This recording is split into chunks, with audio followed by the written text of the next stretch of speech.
Surabaya, sebagai kota terbesar kedua di Indonesia, memiliki sejarah yang kaya dan beragam. Berikut adalah rincian lebih mendalam mengenai asal-usul dan perkembangan kota ini. Pertama, asal-usul nama. Nama Surabaya diyakini berasal dari legenda rakyat. Dalam cerita populer, terjadi pertempuran antara ikan hiu, sura, dan buaya baya di daerah yang kini merupakan kota Surabaya.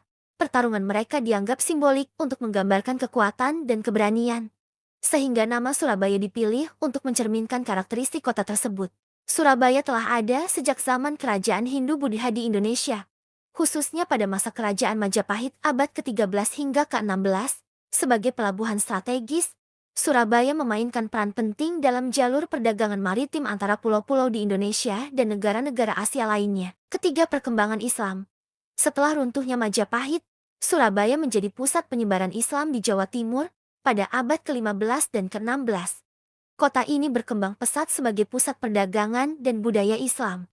Pada abad ke-17, Surabaya menjadi bagian dari kekuasaan kolonial Belanda. Kota ini berkembang sebagai pusat perdagangan utama di wilayah timur Indonesia di bawah pengawasan pemerintah Hindia Belanda. Pelabuhan Surabaya menjadi salah satu yang paling sibuk di Asia Tenggara.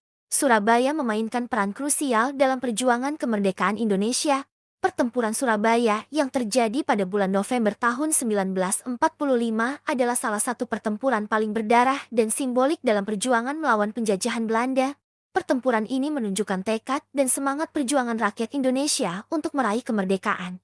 Setelah kemerdekaan, Surabaya terus berkembang menjadi pusat ekonomi, industri, dan pendidikan di Indonesia. Kota ini dikenal dengan pelabuhan internasionalnya yang penting, serta sebagai pusat perdagangan dan bisnis di wilayah timur Indonesia.